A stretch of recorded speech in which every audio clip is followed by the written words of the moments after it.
Hey guys, Starcraft here, and with me I got someone who was on my stream during the DC fandom and was with me on Purchase stream last night. Ian, thanks for coming on, Hello. man. Yeah, Thanks thanks for again. having me. Yep, and we're just going to shoot the breeze and all that. I don't know if you saw Nerdette's video recently she just did talking about how she's kind of realized that maybe Bleeding Cool really was using 5G to troll Comicsgate. What do you think? I haven't watched the video, but I That think it makes that sense. I think that DDO didn't really care that much about Comicsgate. I mean, obviously he Oh, was I on wasn't the saying liberal that. end. I wasn't talking about the Dio. I'm saying between Rich Johnson and probably Andy Curry or someone who was pretty much known to be the leak to Bleeding Cool. Well, I would definitely say that Rich Johnston likes to troll everyone. I mean, Right. he But when he you look actually at it, trolls anti-Comicsgate too. I mean, he's the one who kind of made diversity in comics a thing because he kept putting him on lists. Like, true, but when you do look at it, though, look at all the articles that came out how they kept pushing because it was later made very clear 5G was one part of this whole thing. It wasn't the overarching plan. It was just one part of it. But instead, Rich Johnson kept putting it out there, spewing it, and practically flat out lying, saying, "Oh, we're going to get trans Wonder Woman. We're going to get a black Batman. We're going to get all of this stuff." And it just kept building and building. And of course, you got everyone falling for it. That seems like, and if you take into account Andy Curry was one of his prominent leakers, and given how disdain Andy has for Comicsgate and probably laughing his butt off, it I kind mean, of adds Andy up. Curry just had a lot of contempt for a lot of people. I don't think he was a very positive force. No. Well, I'm just asking. I gotta say, I think she raises a good point. Is all I'm saying.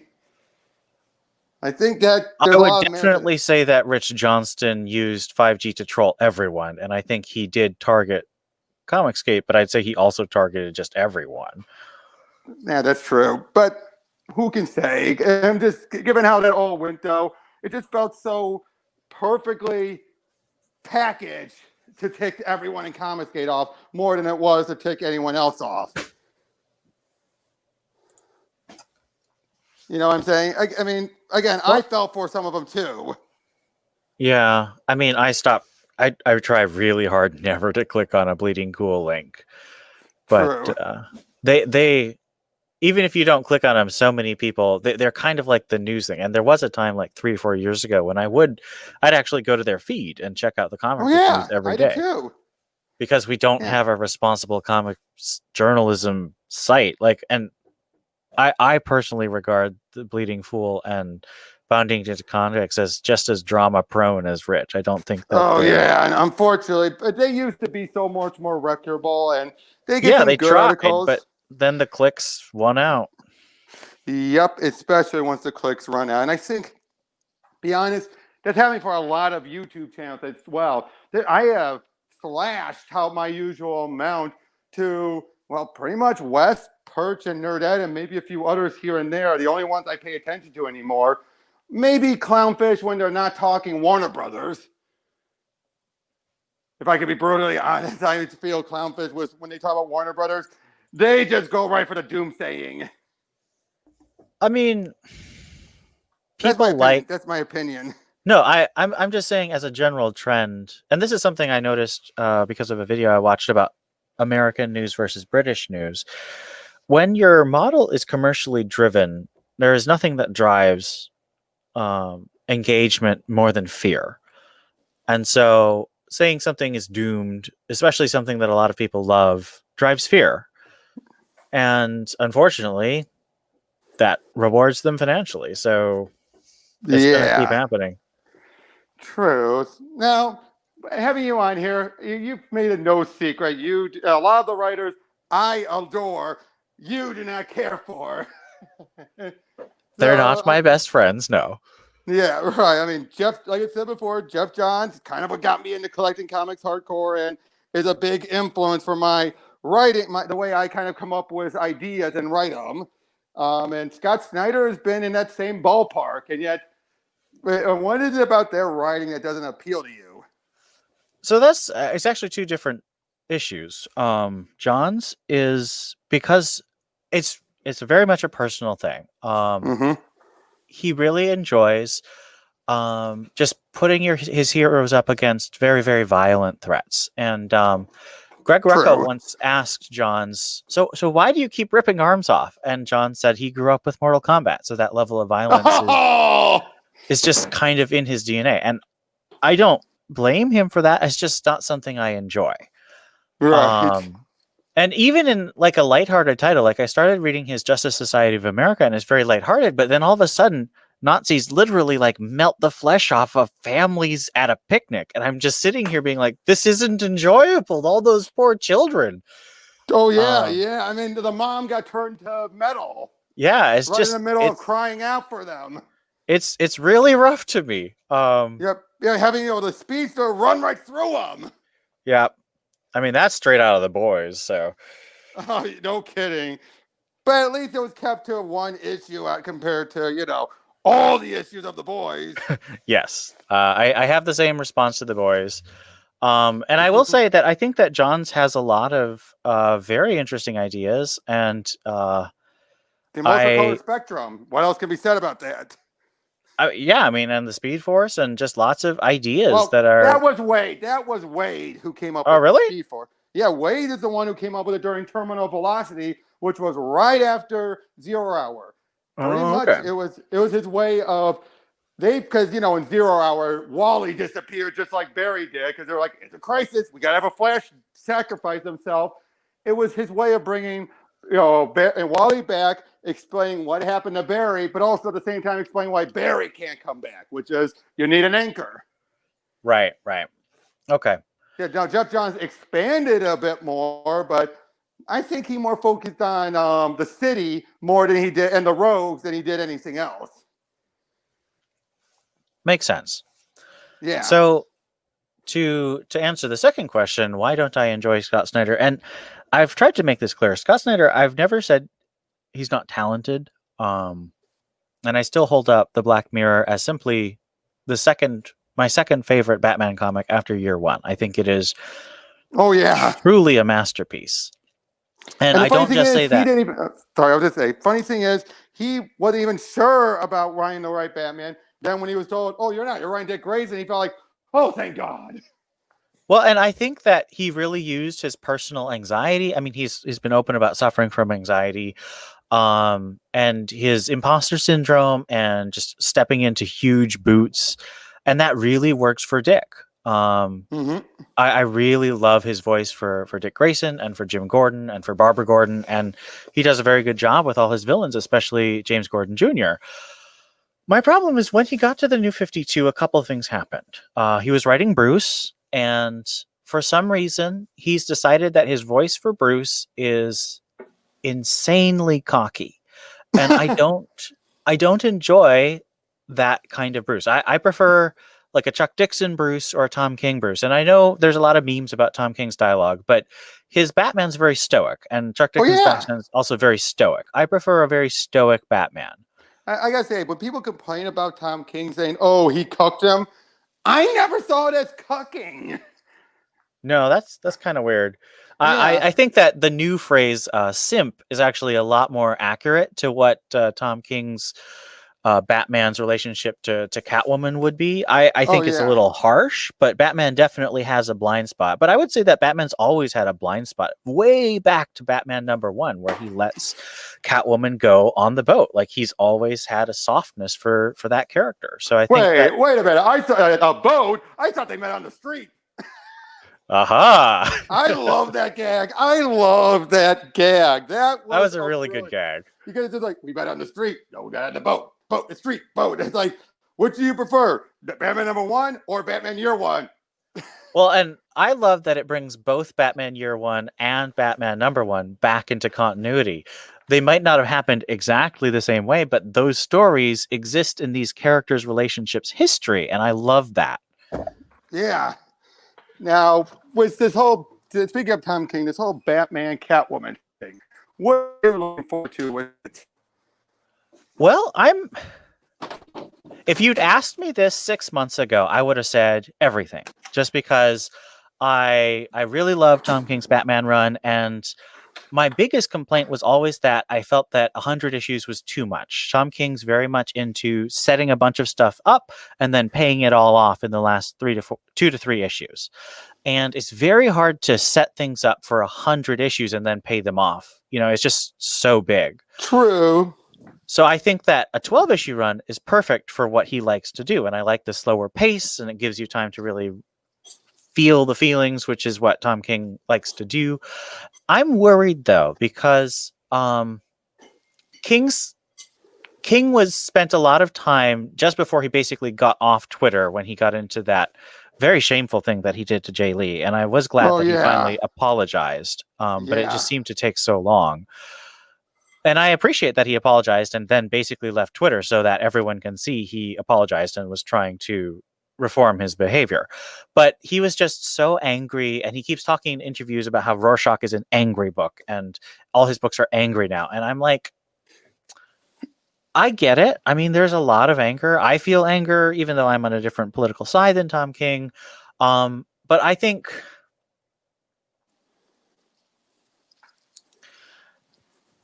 Tom King did such a great job in Omega Men and Vision.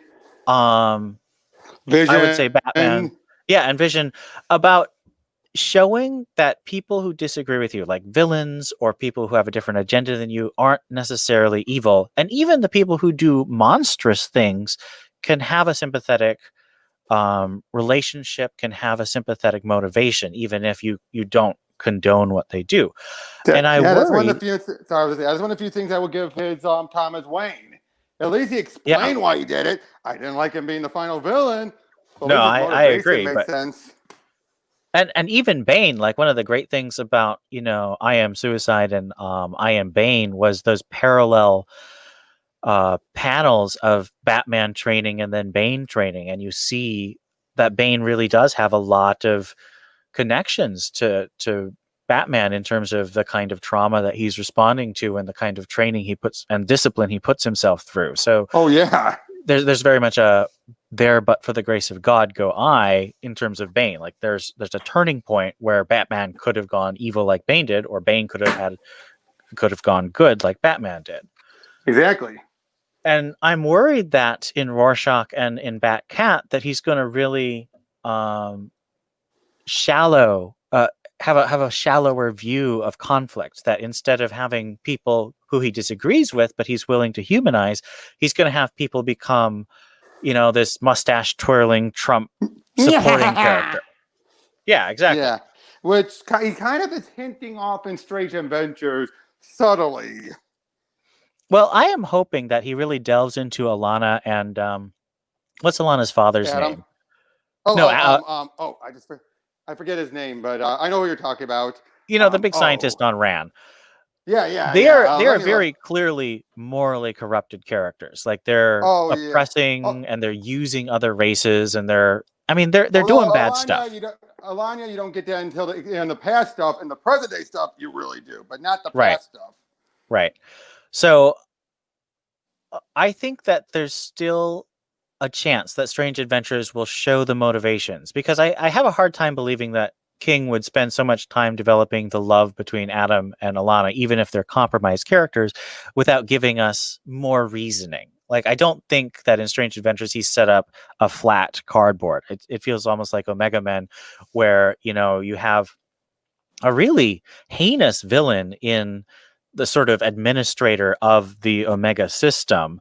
And in the end, he's revealed to have some really sympathetic motives, even though he's done truly unforgivable things.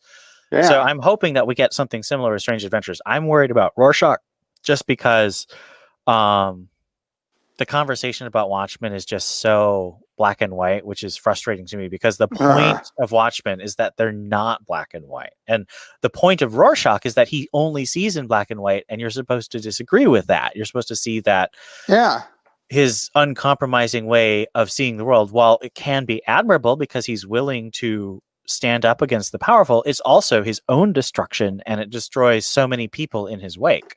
Oh, it's Sardas. Sardas is the father's name. Yeah, Sardas. very hard. But yeah, I know what you mean, and especially if he's following in the lines of the TV show, which I gotta say, that TV show split me right down the middle. It did feel like an actual logical continuation if you get past the blinded, nostalgia goggles. I think a lot of people still have for Watchmen, which I don't know about you. I still feel there's so many people who look at Watchmen as one way, and when people were talking about the HBO show, they're like, it wasn't like that. Yeah, it was. Like Rorschach was crazy. You got to remember that still. He might have been right, but he was still crazy and was brutal. I think, do you kind of agree with that people kind of put a filter on Watchmen? I think the thing about Watchmen is that it's such a multivocal work. There isn't really one character who's supposed to be right. I No, think definitely not. I think people sometimes get caught up in the idea that their favorite character is right. So you'll have your Rorschach fanboys who are like, no, Rorschach's not crazy. He's just fine. And then you have your Dr. Manhattan fanboys. You have your Dr. Manhattan fanboys who are like, yes, this cosmic out of time perspective is clearly the defining voice of the book. When, Ozymandias is blinding Dr. Manhattan from the beginning. So he can't really be the narrative voice. So I think that because it has basically 5 main perspectives that you're trying to sift through, people do tend to prioritize their favorite voices, the voice that confirms their bias. And so I would say that for most. Rorschach fits that for most. Rorschach is probably the most common. And I think, unfortunately, Alan Moore has overcorrected. Like Rorschach, Alan Moore has said things like, well, of course nerds like Rorschach because they're all dirty and eat beans in their mother's basement. I think that's stupid. I think Alan Moore actually wrote Rorschach as a complex and compelling character. Oh, yeah. I think you are supposed to admire some things about Rorschach. And I think this idea that Rorschach was just a racist and just a... Oh, no. This idea that he's this flat, evil character is just as wrong as he's a heroic character. He's not. Exactly. He's very complicated. And I agree. And I do think the TV show actually did nail that. It's unfortunately his legacy that was corrupted by Ozzy, which is what he would do. And it makes sense that who do you give it to? Well, you give it to these far-right extremists, but let's be honest, that does make sense. Who else is more likely to take the ball, run with it, and be used to suit your goals? Absolutely. I mean, and the thing is, it's very realistic because if you look at far-right versus far-left extremists are much more effective. Far-right extremists are almost always caught because... Exactly. Which the FBI is really good at finding them. Which is what Ozzy would want. He would want He wants something easily manipulated. I mean, now I gotta say this. I do like that. Whereas in the show, the journal became more of a conspiracy rag, and hardly anyone believes it. Whereas in Doomsday Clock, it actually did get things going for an investigation. Although unfortunately, in both cases, that poor journalist guy got killed off either way. That is, I mean, but I would say that it's really, really consistent with. Oh yeah, it is. With Moore, like I mean, look at Moore. He basically kills all the sympathetic characters off at the end of Watchmen. So. Yeah. Exactly, but I gotta say, what did you think about Doomsday Clock? Again, Jeff Johns, but what did you think overall? Do you think if it wasn't for the delays, it would have told what it needed to tell? Well, I struggle to see how it was actually supposed to fix anything. Even if it had happened, within a year time span, how would the ending we got actually fix the timeline? I feel like Bendis and Snyder and Tynan and King, all 4 of them found other ways to bring back the continuity. We just talked about the boat versus the street argument. That's Tom King's way of bringing back the continuity. Scott Snyder used, his multidimensional travel and bringing back the JSA. That's what he did to get that element of history back. Bendis did his 7 crises in Young Justice, and he's bringing back which I like. That I did like. That I like. I was like 7 crises. Wait, but of course, the only thing that bothered me is what was the other crisis? There's at least one crisis. I can tell you what the crises were. So it's Crisis on Infinite Earths. No, the first crisis. You have the first crisis that Snyder set up. You had Crisis on Infinite Earths. You had 0 Hour. Yeah. Infinite Crisis, Yeah. Final Yeah. Crisis. I could say maybe Flashpoint. It was not a crisis. That does not count. So DC is telling us that Flashpoint and Convergence are the 5th and 6th crises. Oh, and then you have the Dark Side War. No, actually, Metal is considered the 7th crisis. Oh, I thought Dark Side War was one of them because they did say it was a crisis level event with the forces. I think that they weren't.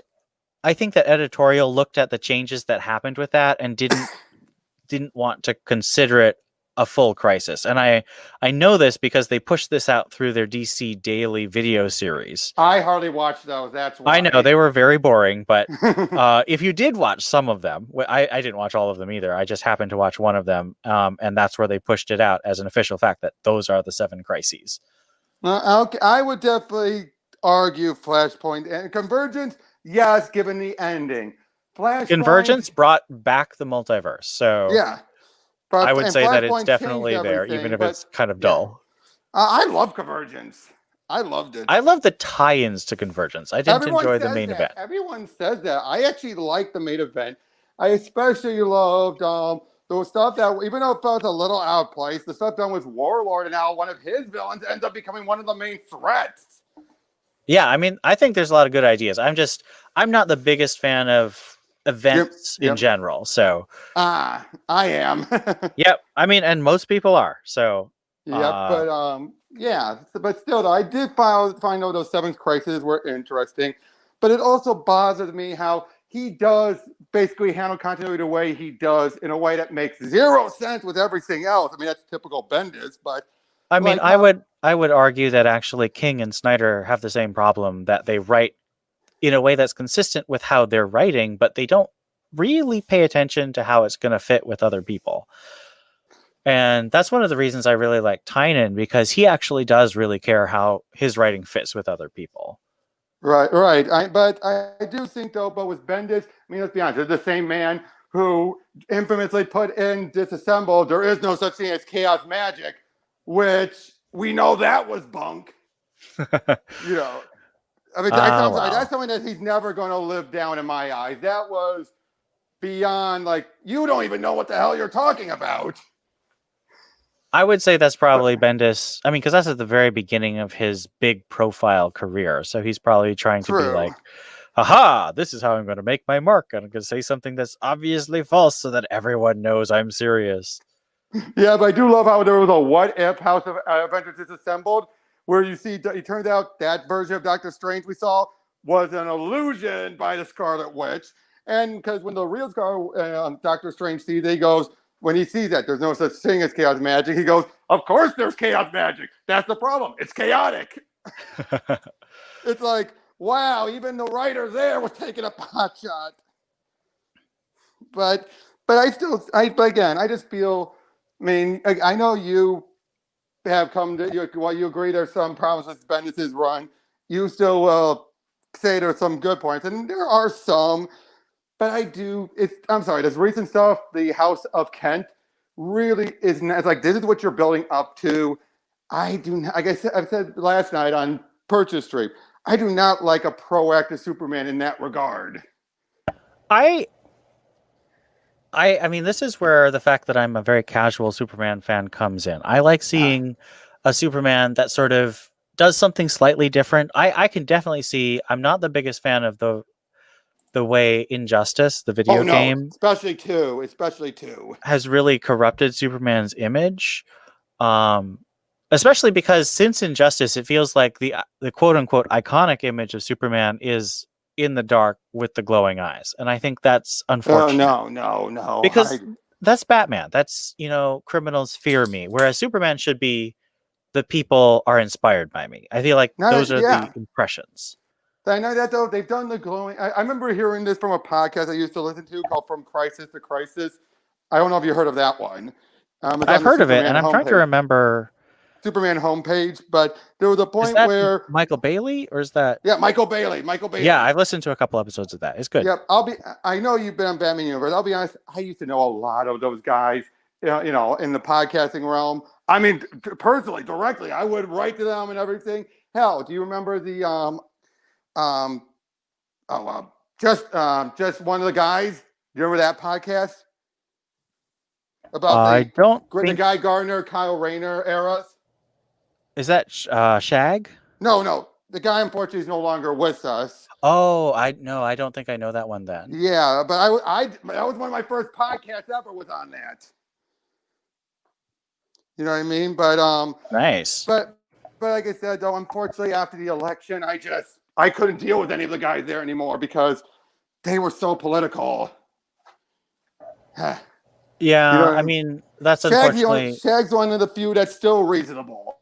Yeah, and that's unfortunately one of the things that because online fandom tends to be a very left-leaning or progressive space, and this has been the case as long as I've been in comics since 2005. I remember back in Scans Daily. Scans Daily, yeah. Like the most stereotypical SJW was every single mod of that community. Every single mod enforced pronouns, enforced safe spaces. Like that's where I first learned about safe spaces. Like all this stuff was there in the comics community, and it's always just been part of that online presence. So it's not surprising, but it is unfortunate that you used to be able to have a little more connection with people who would be very different from you in politics, but you'd be able to have a conversation about shared love of character. Even if you disagreed about the character, you both loved him. Exactly. And I'll say this, the only other person in the podcast scene I'm still in contact with, and ironically was one of the few open conservatives, is Trentus Magnus. You remember him? He's had his own show still. I just forgot what it's called because it's been so long. Oh. Does that name ring any bells? Trentus Magnus? No, it's not ringing a bell, but I'm looking at him, and it looks like he's on the Two True Freaks network. Oh, yeah, he is. Yep. And he's done he does have podcasts that's still going on. And he makes it clear he's probably going to stop once he's done with his Smallville retrospective. Yeah, a lot of people are at least stopping covering modern comics, just because. Yeah.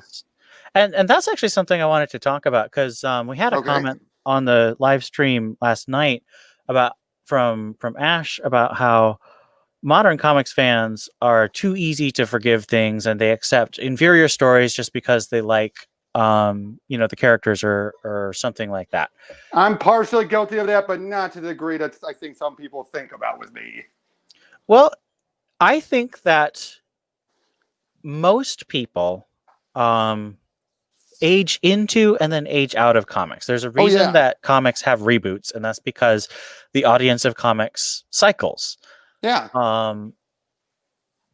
And I don't think it's wrong. I don't think that makes comics lesser. I just think it means that it's a different type of, and I'm specifically speaking about superhero comics. I mean, comics is actually hugely diverse. You've got kids stories like, the Dav Pilkey, Captain Underpants stuff. And you have really complex literary stories like Asteria's Polyp by David Mazzucchelli, and then Mouse by Art Spiegelman. Like superhero comics is specifically what I'm talking about. Right. And I think that superhero comics presents an ideal of, I would say, the knightly archetype. So things like King Arthur, Robin Hood, like these characters who fight against injustice, and they often have supernatural type powers. I mean, not necessarily specifically supernatural, but they do great heroic things. And usually it's explicitly in the defense of those weaker than themselves. So I think superhero comics fill that archetype in our storytelling brain these days. And a lot of people absorb a lot of that stuff, and then they decide they want to explore a different type of genre. So they want to go into the darker stuff like crime comics or, memoir comics like Fun Home or Mouse, as I mentioned before. Oh, and I got Mouse and the complete Mouse. I got both, or should I say Mouse and what's the other one? Real Mouse. Yeah. And I think that for most people, that's normal. I think there's a couple of us like you and I who, we've been in comics for a really long time. For me, it's been 15 years. For you, I think probably longer. Yep. And I think that to stay in superhero comics, you have to accept certain things. You have to accept superhero comics will never have an ending. So you're reading a lot of origin stories and then a lot of middle stories. You're never going to actually read endings that actually count. So you'll have things like Scott Snyder's Last Night on Earth or Frank Miller's Dark Knight Returns. But those are never the real endings because Nope. DC, quite rightly, wants to make more money by selling more Batman and Superman stories. Now, there's some minor characters you might get. Unfortunately, you also have to embrace the fact that you have a good chance of those characters being unceremoniously getting their endings as well. You need to accept that fact as well. You might not like it, but you're not going to be the only one in that boat. Yep, exactly. But I think that if that means you have to accept a certain amount of unnaturalness about the stories that we love in order to get characters and themes that we enjoy exploring. So yeah. I think if you regard the modern stories for whatever reason, for politics, for writing style, for fads, for whatever, you don't think they're as good as old stories, I don't think that's true. I've read a ton of 90s comics. I've read several 80s comics and 70s, and I've gone back to the 40s and 50s. I don't read a lot of those just because I don't enjoy them, but they've always had, that conveyor belt aspect. You're constantly trying to write a new comic for the next month, or in some cases, even 2 weeks from now. Yeah. And I give Tom King props for that too. Not only doing as long as he did, but for as often as he did. Yeah. And I think that just, you're never going to be able to have the same level of polish on a comic when you're doing it that quickly. Yeah. So I don't accept that comic fans accept bad stories now when they didn't accept bad stories in the past. Oh, I no, just think that's not true. That's absolutely not true. And that's one, I'll be honest, when I see Ash say something like that, I'm just like, dude, that might just be you. That's not everyone. And as I said, if you grow past that, if you find an interest in a different thing, more power to you. I myself, I love reading prose novels. I love reading, discussions about philosophy and stuff. But I also love the purity of the inspiration and the pure nerdiness of a superhero comic. So yeah, it's why I still keep on saying there's still more good I'm reading at DC than I am at Marvel, which is very little. It gets me. Marvel has to earn my dollars, and with some exceptions, mainly the Runaways book, it has not earned my dollars. Whereas DC, I'm more guaranteed to do it, and I have kept through. Like, it took that first issue of Tamaki's run for me to finally drop Wonder Woman. The first time I dropped, because I started been collecting that since 600. Dang, that's impressive. Yeah, and that was with JMS's run. I thought, hey, it's a good jumping on point. And I stuck through New 52, Rebirth, all the way up to Tamaki's run.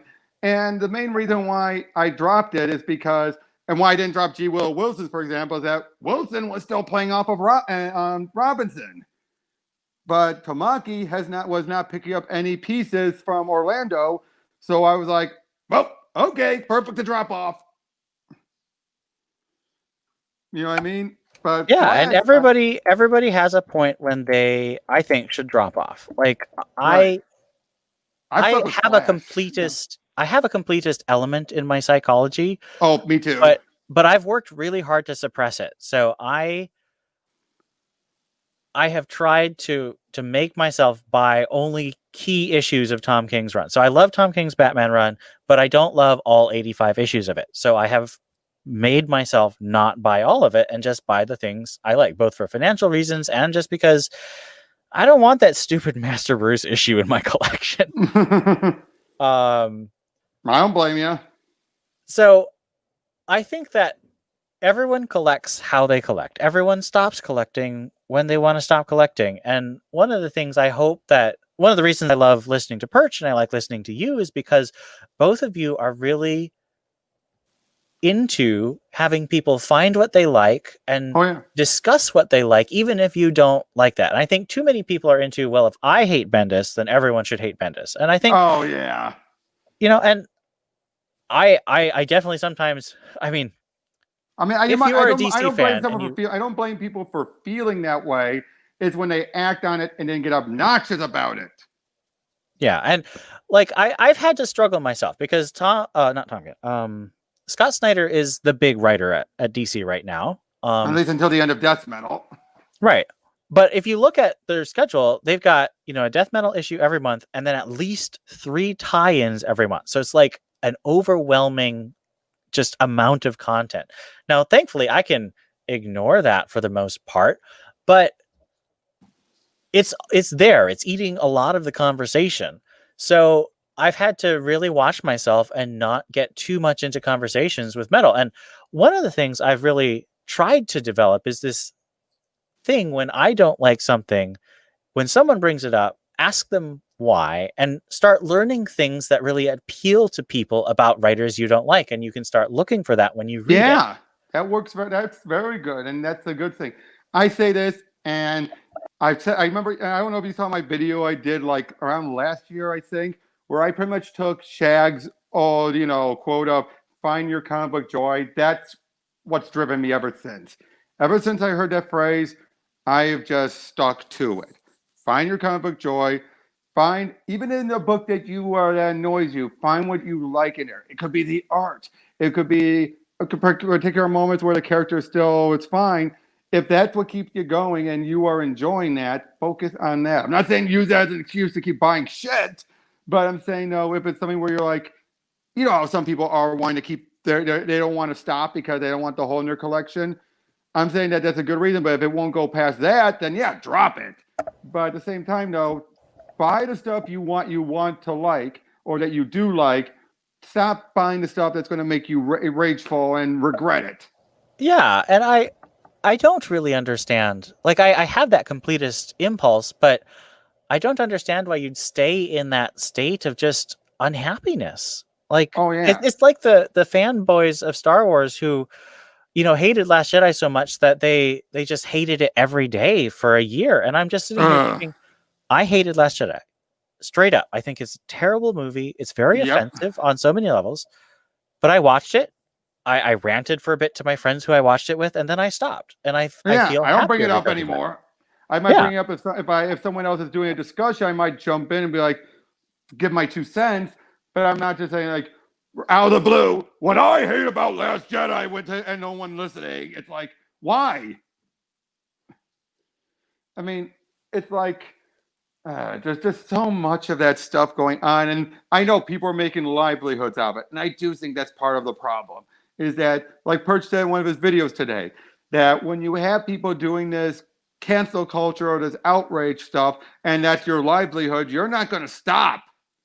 But unfortunately, these people then don't realize they're influencing those who are watching. You know what I mean? Well, and there's also a fact. I listened to a bunch of podcasts about political analysis and punditry, and one of them is by Jonah Goldberg, who's sort of a right-leaning but sort of disaffected commentator, and he has both talked himself and talked to another commentator about this idea of the leader versus the influencer. The leader sets the tone for the people who follow him or her. The influencer pays attention to the algorithm of what people who follow them do and like, and they cater to that. So they're actually being led, even though they're, they have a lot of influence. They're not leaders. And I think that's really... I think Yellow Flash definitely falls under that. Who? People, Yellow Flash and some of the other YouTubers, I think. Well, I would definitely say diversity in comments falls under that, because, if he says something and then all his people yell at him in the comments, you watch the next video and he'll have changed his mind to the things that people are yelling at him. And exactly. And again, I think Yellow Flash falls under that because he said that when they were talking about this stuff with DC, saying, do I think this is the end? No, I think this is a good change. Come the very next video after everyone was shouting at him, oh, you jumped on the it's Doomsday for DC wagon. Yeah, and I think that's really a shame. But I think that it also, all of the people we're talking about have, tens of thousands, if not hundreds of thousands of subscribers. Maybe some of them are in the millions now. Whereas, Perch, who I still think is the sanest voice in comics I've ever listened to, he's breaking, I think he's at 6,000 now. And that's after an insane amount of work. I mean, 3 videos a day. It's really, he's put in way more work than a lot of these people, but he doesn't cater to the fear. In fact, he actually tries to, calm fear down, but Oh that's yeah. not good for clicks. Or same with Nerdette as well. She's Yeah, the type exactly. who she will do a video where she'll state her mind, and even if you see people in the comments who are stating their opinion, she's not going to change it. She's going to be like, unless facts come up and point her in a different direction, like, okay, I was wrong, but otherwise she's going to be like, I know there's some of you in the comments saying this stuff, but this is what I'm thinking, and it's like, yeah, she's not going to be one of those who's saying like, without even, and that's the other thing that bothers me is when these influencers change it and they don't acknowledge they're changing it. They just do it. You know what I mean? Yeah, and I definitely admire character of people who are both willing to stand by their guns and also change their mind when they learn facts, not their followers, but when they learn facts that update their picture. Exactly. Now, you were saying before about how you like to listen to people and why they read or like that stuff. You want to know my reason for liking the death metal one shots? Absolutely. It's because of the way they're tying into stuff. And I've been a huge multiverse fan. I adore the concept of the multiverse. My own fictional universe is going to utilize the multiverse hardcore, at least my definition of it, which is mostly DC's definition. And I have almost all the Elseworlds that are out there. Almost. I'm still missing a few of the really obscure ones, but so the C stuff that has all these different versions, these other Batman, or in Multiverse N, you're going to have the Just Imagine Stan Lee Wonder Woman alongside Captain Carrot, the Calvin Ellis Superman, and a couple of others. You know what I mean? The Tangent Green Lantern. Things like that where I'm like, hell yeah, sign me up. I want to see what the story is. Yeah, I mean, I will admit, Christopher Priest is my favorite consistent writer right now. Mm-hmm. And I bought the Tales from the Dark not the Tales. The guidebook. Oh yeah. And I liked it. I didn't just like Priest's story. I like Priest's story the best, of course, but I also like the Poison Ivy story and the Harley Quinn story and the B-Rex, or was that the other one? No, that was the other one. That was the other one. I mean, you could tell that story was written just to replace the Warren Ellis story. It just felt like it wasn't really a story. So true, but I gotta say though, Jamal Eichel can draw one hell of a T-Rex. Oh yeah, I mean the art was fine. I just felt like this wasn't a story. They rushed it. It was like, we need it in a couple hours. Boom, there you go. Hey, pretty Jamal, much. Hey, Jamal, you have all that time to draw it. Okay. But Jamal hasn't done that much. That was his first DC work in ages, actually, now that I think about it. Well, Jamal Eichel and Sterling Gates, his writer on Supergirl. What happened with him? Yeah, he was like Dan Didio hated both of them. Dan Didio told both of them to their faces that they were amateur level and oh good lord, Gates. I adore Gates. Is right. He definitely. Well, Gates is a Snyder, not a Snyder, a John student. Oh yeah, and I loved so much of his writing. His writing was like some of the best at DC when he was there. I mean, granted, his Captain Atom stuff was something to be desired, but you know what I mean? Did he do those backups with Captain Atom in the Adventure comics? No. That was James James Robinson and Shafu, whatever that artist is. Yeah. His name. That never got finished. Jamal I'm still so frustrated. Oh yeah. It got finished. The backups kind of ended on a cliffhanger. Nope. That one was wrapped up. That one actually was wrapped up. The Captain Atom one, I should know. I actually have the spectacular issue that collects them all. That one did end, and it wrapped up what they were doing in the Magic World. Oh, I'm jealous. I haven't been able to find those issues. Yeah, trust me. I have that book. It's somewhere on my bookshelf I'm looking at right now. But DC is obsessed with trying to memory hole almost everything from 2009 to 2010. They refused to do trades for most of those runs, and if there's anything obscure or backups, they never reprint it. I know. I mean, that's good lord. That's one of the things that still bothers me. I have all of the Teen Titans trades except for the final one. Oh man, and they're so expensive. You try and get those old trades. Find it. Even when I go into all the used books everywhere, it's like trying to find the Peter David She-Hulk trades. You can't find those things anywhere. Why don't they reprint the Peter David She-Hulk? I mean, I have so many people who are like, that's my favorite She-Hulk. Why did they I don't reprint know. it? I don't know. It was just they might after the Dan Slott omnibus, of which I gotta say, why can't we get that Dan Slott back?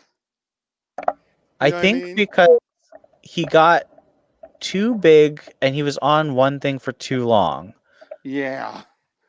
He finally got to do Spider-Man, and when he was with the group, he wasn't bad. When he was on his own is when he started going downhill. Well, I mean, I still think that there's a lot of good elements in the run until the end of Superior. Like, yeah. Oh, except for Alpha. Alpha was complete. What the hell? Who? That sidekick he created. That was supposed to be the news. Yeah, that sidekick he made for Peter, and then didn't go anywhere, and then they wrote off. You know, that happens to a lot of people. And Silk annoys me. Well, I think that Silk as a solo character is actually kind of fun. Well, yeah. When she's with Peter, yeah, she's a Sue. I just really dislike the fact that the whole pheromones and like they're constantly sleeping with each other because of their biology. I just think that's gross. That's the gross plot point. They should never ever prove that. That's no, they shouldn't have. I mean, the idea that she was also bitten by the same spider, that's fine. Having that this big secret and everything. No, it's cool. It's sort of like Jessica Jones having a crush on Peter in high school. Like, I like that kind of little detail, but then making them just unable to not have sex with each other is just gross. It's non-consensual for both of them. I know, but now here's the question for you. What would you say is one of your favorite stories from the early 2000s that you wish would get referenced or used or even reprinted? DC, Marvel, or from DC, keeping it, keep it simple. Oh man, I mean, I'm like one of the only people who really loves Bruce Wayne Murderer. Partly because it has Sacha Bordeaux, and I really wish they'd use Sacha some more. I'd say Superman Godfall. I haven't read that one. Like I said, I'm a very casual Superman fan. That's the one where it's right after the CRL era of Superman, which I still stand by. It's still worse than everything Bendis has done because of how boring it was. You know what I mean? But it was the one where Superman's in Kandor, no memories, and he thinks it's Krypton and all that. It was that one. It was done with artwork by Talon Caldwell, but it was a story plotted by Michael Turner and written by Joe Kelly. What was the story called again? Godfall. I got the hardcover right here. In fact, believe it or not, it was one of the last things I got, and one of the first and only things I got signed by Michael Turner before he died.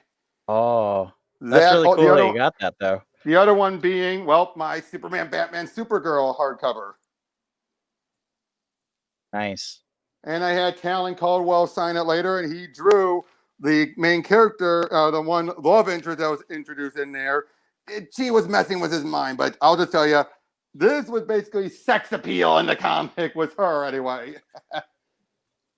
I mean, it was the early 2000s. This was the era that Greg Land made his reputation. Oh, Lord, Greg Land. I mean, Jim Lee, too. Like, if you look at his... Hush and All-Star Batman. I mean, Frank Miller gets all the heat for All-Star Batman, but Jim Lee drew it. Yep. I'm sorry. Having that speech bubble come at Vicky Vale's ass. I'm sorry. What the hell? I feel like that was editorial saying, okay, we need to cover something up. Come on, guys. I know, but it's just like, I mean, even in Garza, like, she's talking out of her ass. I gotta ask, where do you stand on Linkara? Do you think he's still worthy of paying attention to? Or do you think he's gone off the rails? Or do you think he's just, because this is his job, that's the only reason why he does it? I mean, I don't watch him regularly, but I honestly never did watch him regularly. I would binge episodes and then would go away for a couple months. Mm-hmm. I think he's actually, I like that he's moderated his tone and he covers comics he likes better more nowadays. So like he did Whatever Happened at Truth, Justice, and the American Way, and he covered Love that. Yep. Daredevil Born Again. So like he's done a lot of really good comics alongside the bad comics, and I think that's been a positive element. I still think he's got good insights. I completely disagree with him about, well, not completely. I do think Heroes in Crisis shouldn't have been published. Yeah. But I think that it has more positive elements than most people are willing to admit. And I apologize for all the hate your channel will get from me saying that. I'm going to just agree to disagree with you on that. Yeah. I mean, and I do say, I think DC made a mistake in publishing it because as much as I personally enjoyed some of the issues, it very much, you got to admit, it did character assassinate Wally. You got to admit. It just made everyone unhappy. I think comics should make people happy. And that comic did not. And I don't think that was worth it. And I think that so many of the reasons people were unhappy were pretty easy to figure out before they published it. So yeah, I think it was a mistake. It definitely was. And again, doing it was Wally. And again, it's further fed into the notion that people had that Dan DiDio hates Wally. I think Dan DiDio does hate Wally. Yeah. But you always had other writers that defended him doing it, behind stuff. I mean, part of the reason why Joshua Williamson feels like he's glad he gets to have the final word on Wally with his upcoming death metal, one shot that comes out at the same time his final issue comes out. I am looking forward to finding out what's going on with that. Is that the speed metal one shot? Yeah. I hope that they can figure something out. Now, here's a question I have for you. All right. How do you think that they're going to resolve the fact that death metal is in the future? Like, are they going to travel back to the past? Like, how is that going to connect to the main timeline? I think much like Doomsday Clock, I think everything that's happening currently is before Doomsday Clock. Now, as far as how that connects with the Justice League and all that, that's up in the air as well, because that's the big question to ask is, okay, we already know Super Action Comics events coincided with the events of Year of the Villain, but given how the events of Year of the Villain leads right into death metal, how does that make sense? Yeah, I'm just trying to figure out how the timeline's supposed to work, you got to admit, the way Bendis had a complete disregard for Snyder during that Attack on Metropolis arc, how that completely seemed to be like, oh yeah, Snyder's doing this. Well, I'm going to bring my villain Leviathan and have it be he's so much better. You got to be honest. That was petty on Bendis.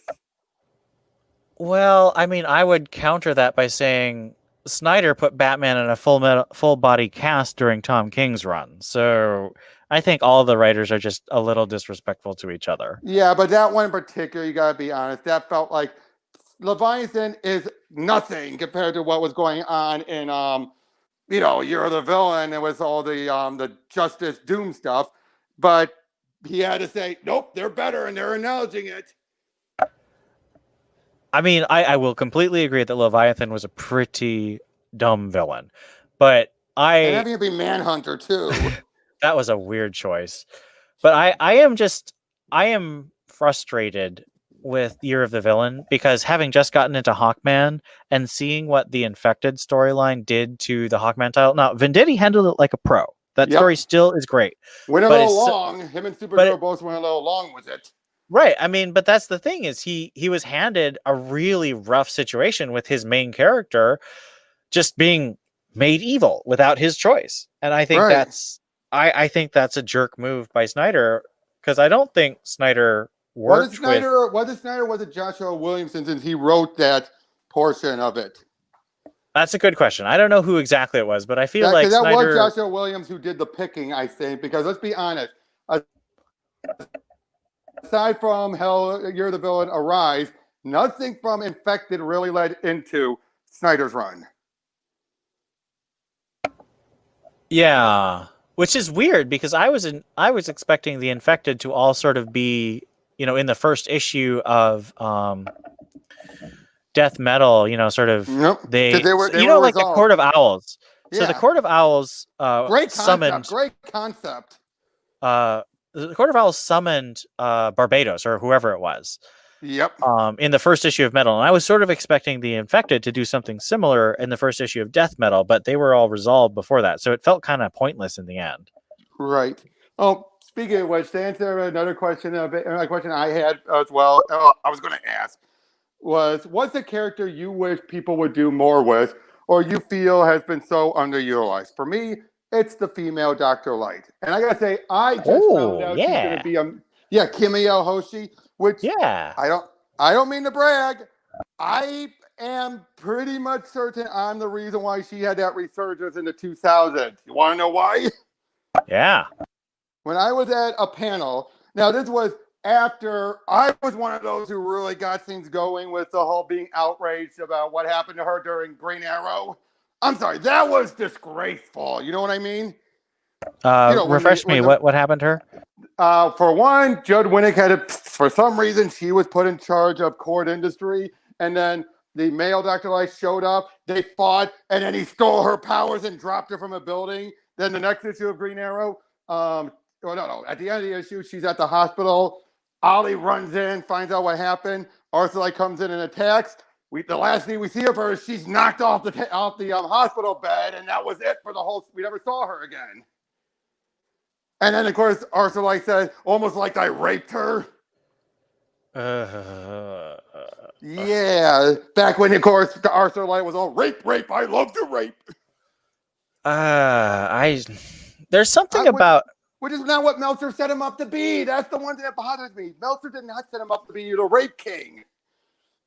I just don't like I am not against sexual assault and rape being used as a serious topic in comics. Which Identity Crisis kind of was. Not quite, but kind of. But I feel like it goes through these things.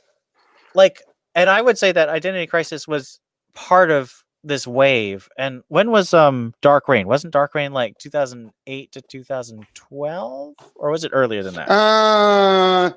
No, you're about right. It was about 2008 to 12, thereabouts. Because it was after, it was right after Secret Invasion.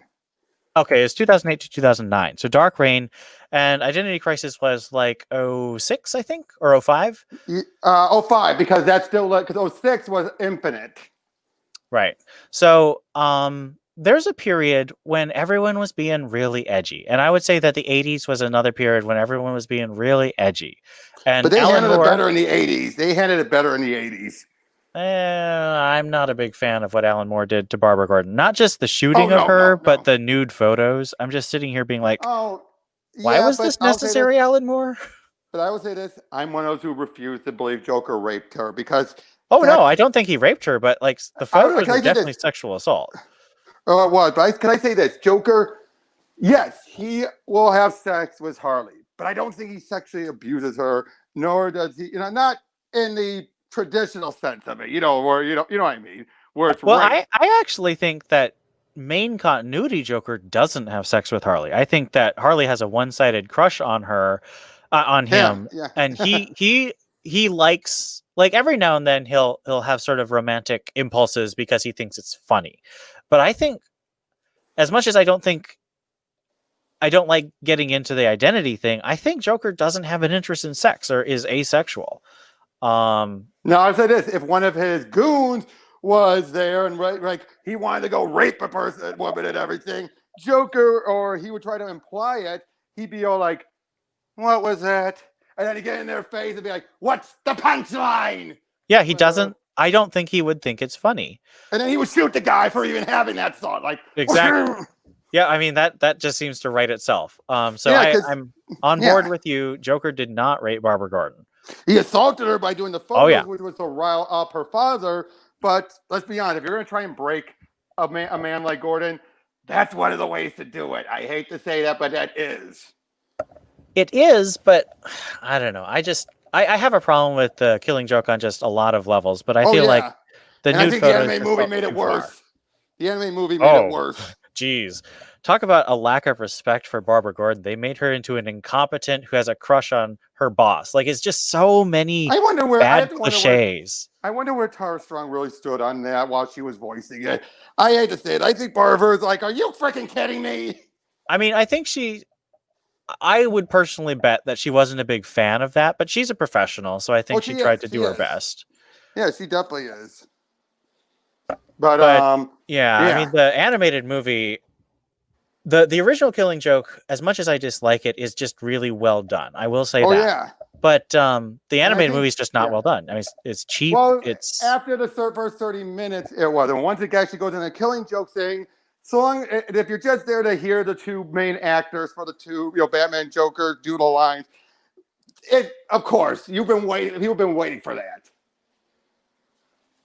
well, yes, but like the fact that they felt the need to add that 30 minutes, like that's a you lot kind of of had time. to. You kind of had to, otherwise it would have been 60 minutes. And you know how they are with the anime movies. They say there's that sweet spot.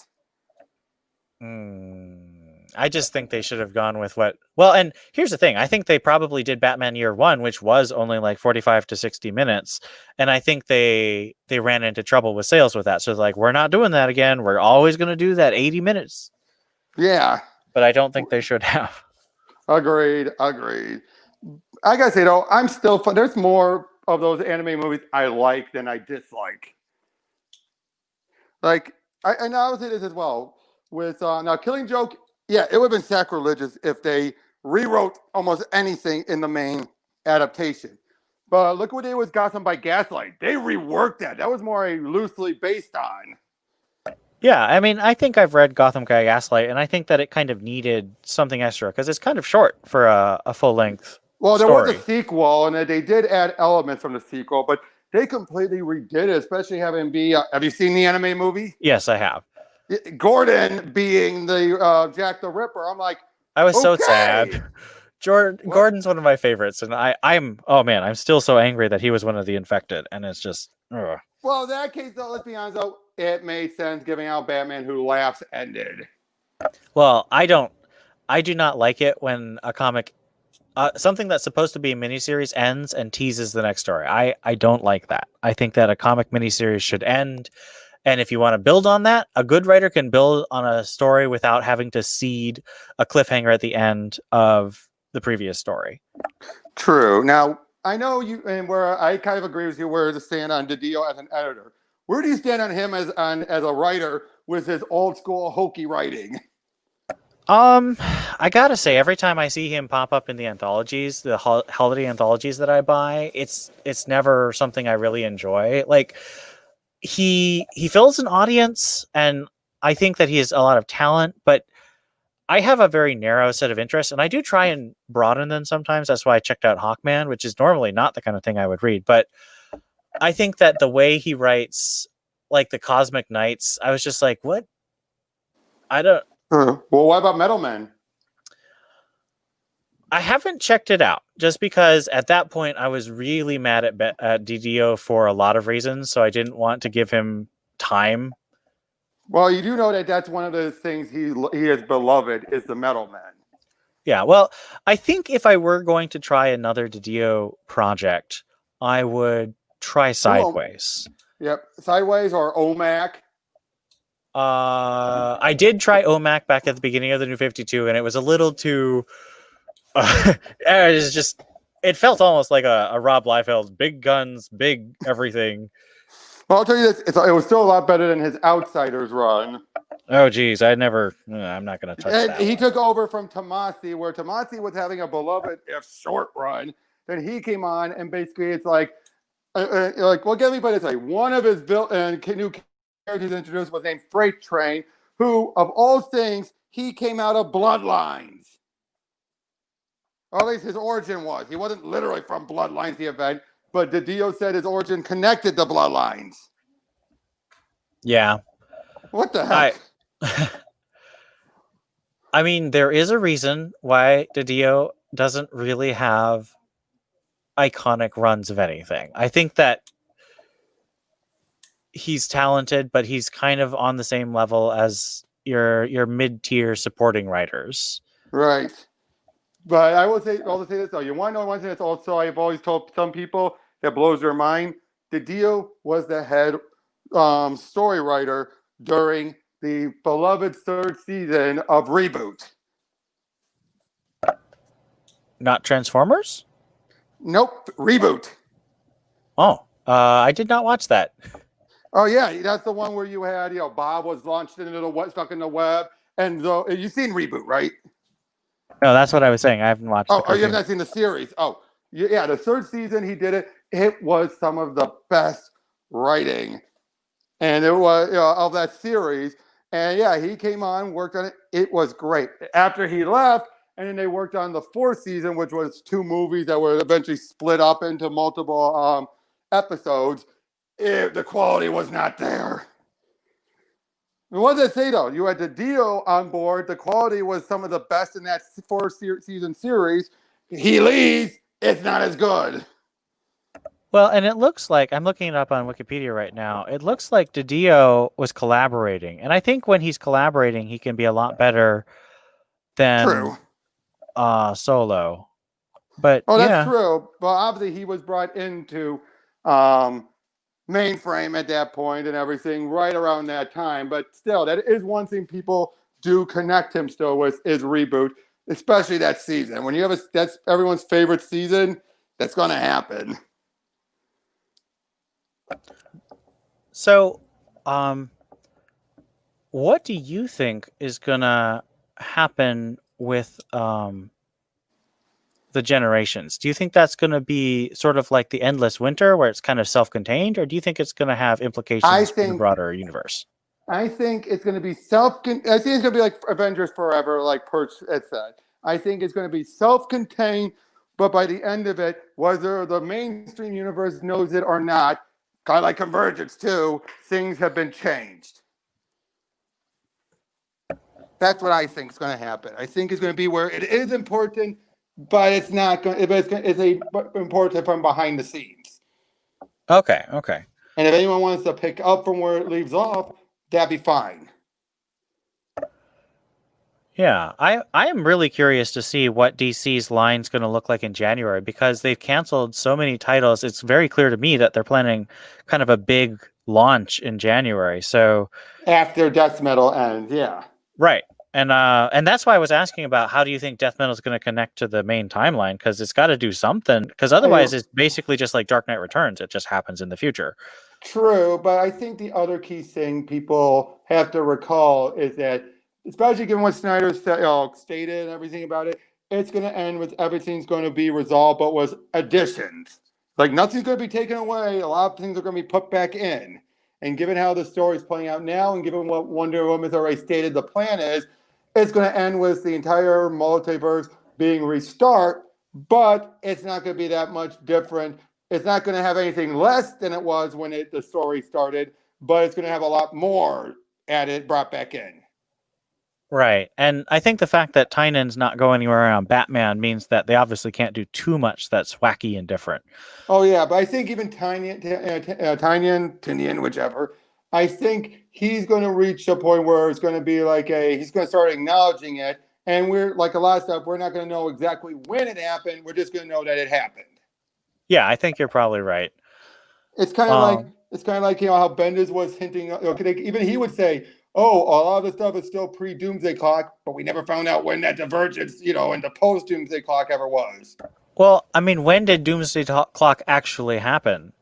Well, again, we don't know. They originally said they were going to eventually state where it was afterwards, but that took so long that I think even Bendis didn't care, and I don't think Bendis ever cared about following Doomsday Clock. And I mean, to be fair, it's a Superman story that theoretically takes place in the future, which means that you've locked Superman down, so you can't really tell stories. So why would Bendis want to care about that? Because that's really unfair to the writer of Superman if you're saying that nothing can change from what I'm setting down in the future story. I get that, but I think it probably also ticked him off that some people were already thinking like, oh, yeah, and yeah, you're doing stuff with Lois and Jonathan, but they'll be back to normal once Doomsday Clock came. I bet he's like, oh, well, you think, huh? Well, John doesn't appear in Doomsday Clock. No, he's mentioned, but he doesn't appear. Although, I think the only time we could say was a definite post-Doomsday Clock is, of course, when the Kents show up. Yeah. And I really love that first issue of House of Kents where you see the Kents on their porch and Superman and Connor. Sorry, go ahead. I just thought that was a really sweet scene of seeing the Kent family connecting. Oh, that was sweet, But again, Bendis is writing, especially with the two boys and with Brainiac 5. They both read the same. I'm sorry. I It mean, that's felt just like the way Bendis writes. If it bothers you, it bothers you, and I can't say it's a good trait that Bendis had. But lots of people have a difficult time distinguishing voices. Bendis just likes to write a lot, so you see it more frequently, I would say. right. And I will tell you this, and I know where you also stand with Tomasi, but I did ask him before, and yeah, you could definitely tell he was bitter about what Bendis just snatching Johnson away from him. But I did ask him, did Bendis already have Connor, like he was going to write Connor as Young Justice when he aged out? He said yes. Bendis already knew he was going to do Connor as well. So again, it just felt like, really, that is just Well, just feels nasty. Yeah, as I said last night, it wasn't just the Legion for John. It was also the fact that truth was going to happen. he wanted to reveal the identity, and I think, and again, I don't hate the identity reveal, but I don't see why it's necessary. But if you're going to have it's going to be put back. It's going to be put back eventually. It will be put back eventually. I'm really curious to see if it gets put back early next year. But I don't think it's responsible for someone to reveal their identity with that many enemies and have a 10-year-old child. Even if that 10-year-old child is Superboy, you've got superpowered threats, and I don't think it's appropriate. Oh, and so, I would agree with that, but the way he got there and the way Jonathan... the being stuck in a volcano thing was awful. That's really stupid. I'm not defending the execution. I just think that the idea of it isn't necessarily the worst. I just think that it should have been worked out better. The ideas he has are not horrible, but the executions are beyond awful. I mean, I still feel Lois is such an aloof mother that I'm just like, this is not the Lois. Especially when Rucka started putting his own personal politics in the Lois. I'm like, this is not how you wrote Lois during your Adventures of Superman run. That's still one of my favorite Superman runs, was Rucka's Adventures of. Yeah, I'm still so disappointed in the Lois Lane miniseries because a lot of it is exactly the kind of thing I like, where you've got your married Superman and Lois having their romantic, coffees in the morning. The question stuff was the best part. And the question stuff was awesome. But the whole thing about like Lois going into a White House press conference and saying, "Oh yeah, well I got you, Mr. President." I'm just sitting there thinking. And at the end, it turns out the whole miniseries was about illegal aliens and all that. It was just too on the nose and unsubtle. And Rucka usually does a better job, but I think he's really unbalanced. I think he's really unbalanced about a couple things in politics right now, and I think it's really unfortunate. Look what happened with his son recently. His real life son? His real life son was one of those in New York who got arrested for destroying, that street. Oh, I did not know that. Yeah, his son was one of those who came all the way over from Portland. Gee, look at there. Huh. Yeah, that's very odd. Yeah, so you want to bet Rucka is proud of his son for doing it? I don't think he's mad at him. I think. Oh no, I mean that's exactly. I would say he probably said that's how I raised him. It's ridiculous. It's like you shouldn't be proud of your son, but that's what he and which is his wife? Is it Kelly Sue DeConnick? Jen Van Meter. Oh, Jen Van Meter. Sorry. Yeah, Jen Van Meter. That's how they raised him. That's how they are. Ugh. Yeah, I have to admit the whole thing with the comics community and the politics. I mean, obviously, as a more conservative person, I'm gonna never agree with most people, but I wish there was more of an acceptance of different views. And they used to. I mean, look at Icon from Milestone. Yeah, I mean, Clarence Thomas wrote in and said he liked that, and I have a difficult time thinking that Clarence Thomas would be able to do that now with the current writing. Exactly, and I gotta say, what did you think about Icon in the Milestone Returns one shot? I still haven't checked it out yet. I need to take a look at it. From what I saw, it felt a little... Now, Dion, you remember Dion, right? He was on our stream with Fandom. Yep. He said, in his opinion, that... hey, Spork, how's it going? She just commented. Um, yeah, but he basically said that, pointing out how, of course, he would have his point of view, and Rocket would be a very liberal, and eventually they would start to meet their way halfway. Unfortunately, it doesn't read that way. In my opinion, it felt more like he was. I won't say he caved in and bent the knees to what Rocket was saying, but he didn't put up much of a defense, against what she was saying, especially when you see this Batman-like guy. I don't know who that one was, but immediately you see this guy's about to attack a interracial couple just because they're an interracial couple. And then Rocket says, oh, he's doing it because he's privileged and white and racist. And he does not argue that at all. Well, and to be fair to the current writers, and I don't want to be particularly fair. It's huddling. No, I know, but that is the level of our discourse these days, unfortunately. Well, it is, but it just feels like if you're going to handle Icon a bit closer to what... I have to say this. I'm not going to speak for McDuffie and say that he would have been just as fair and balanced these days. Chances are probably not. But I like to think he might have been at least a bit more fairer, at least when it came to writing his characters. I don't think he would approve. I mean, it's so hard because some creators have continued to be more fair, like Dan Jurgens, and some creators, I mean, even younger creators like Tom King have really gone off the rails. Yeah. It's hard to predict who's going to be more mature and who will Look be... at Jerry Conway. I've lost a lot of respect for that man. The man showed he could still write. Look at his Carnage series he did. Yeah, it's we live in times that unfortunately people... Politics first. Yeah, and I think that's just so sad because people need to connect to people. That's why we read comics and books and watch TV, but I feel like people aren't interested in connecting anymore so much as bubbling, being in that bubble.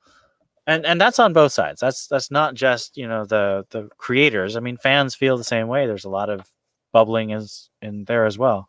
Oh yeah, no kidding. No argument there. But it just feels like, you wish things could be a bit better.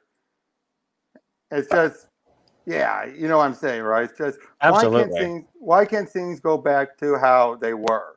Why can't people be just as sane and stable, Okay, so side question. You said that Superman Godfall was a good story to read, right? Godfall, yes. Okay, because I have DC Universe, so I'm always interested in pulling up... Is it on there? Is it on there? I mean, it's an arc, so I've got the wiki listing of it, so I'm just going to pull up the individual issues after we're done it is streaming. so good. It is so good, and you don't even need to know much of what came beforehand. Well, that's good, because I know almost nothing of early 2000s Superman. Yeah, trust me, you don't need to at all. You just know that Superman ended up in Kandor. He thinks it's Krypton, and yeah, he had some battle beforehand. That sounds like a really cool concept. Like it is. I think that it's pretty cool. The only other downside is one of the villains that got left around, Pyrrhus, who was a Kryptonian supremacist. The next time he was seen was during Chuck Austin's run. What was Chuck Austin's run on Superman like? It was... Well, let me first put it this way. When he was offered, he refused. They offered again. He refused. They offered a third time and said, you could do whatever you want. And he was told, you got to make it actiony. He made it actiony. Some of the action is very good. It's Ivan Rice on artwork for most of the issues. But for one, he hates Lois. He prefers Superman with Lana, and he did all he could to basically make Lana a complete bitch, right down to retconning the fact that Superman, that Lana named her son Clark, not after Clark himself, but after Martha's family maiden name. But nope, he brought in and said, like, I named my son after you. It's like, really? And she did everything and Lois was written as a shrew. Hell, he derailed one of the most emotionally gut-punching moments of Rucka's run, which is when Lois got shot. And basically had to be the main reason why Superman didn't react fast enough is because he was so busy focusing on stuff that Lana had said beforehand. That's why he was so slow. Oh man, that's rough. Oh boy. And by the way, that issue of Rucka's run, that is one of those moments where, I mean, it's such a gut punch because Lois was shot. She nearly died. And, you know what I mean? And it was just like, and then you had the rest of the league react that way. You had a point where,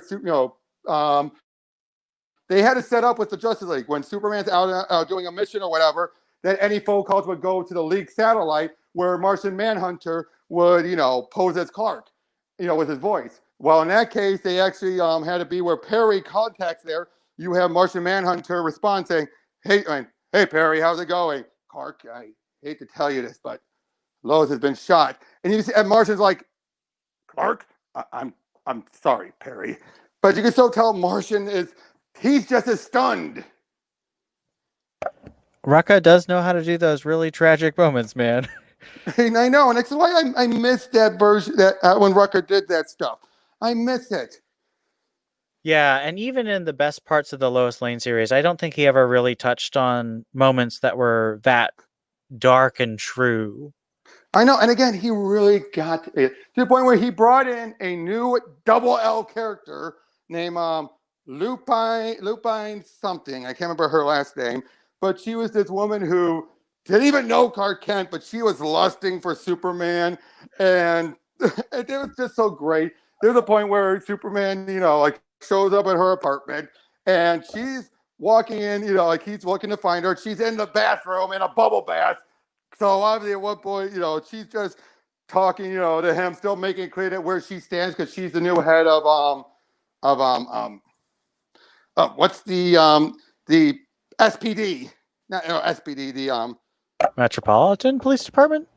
No, yeah, the SPD, the special task, or what I mean, Maggie Sawyer's group. Oh yeah. Like special cases or whatever, sort of like the Metropolis version of the MCU in right. Gotham. But yeah, she showed, and she this Loop double L, Lupine is there. Then there's a point where she's flirting with Superman, even saying, "I have had X-ray vision, including right now," and Superman's just ignoring her, like looking away from her and saying, "Nice statue," and she then goes, "Okay, sorry, enough innuendos." Like she's like, "Okay, I'll stop." But then eventually to the point where she interrogated profusely Pete Ross, thinking that he was their villain, Ruin. And when Superman found out, he just flew right over there, grabbed her badge, crushed it, and said, "You no longer deserve to wear this," and dropped it, which encouraged her later to nearly sacrifice her life to save Pete from who Ruin really was. I mean, that's a classic Rucka story where someone has that turn because they're inspired by Superman or Batman. That's the best. But in that moment, I know, and that was so great. But nowadays, he would have done it because you're a police officer. I don't want to listen to you. Crush. No one deserves to wear this. By the way, though, the only downside of that run, you want to know who Ruin was? Go for it. Email Hamilton. The scientist? Yep.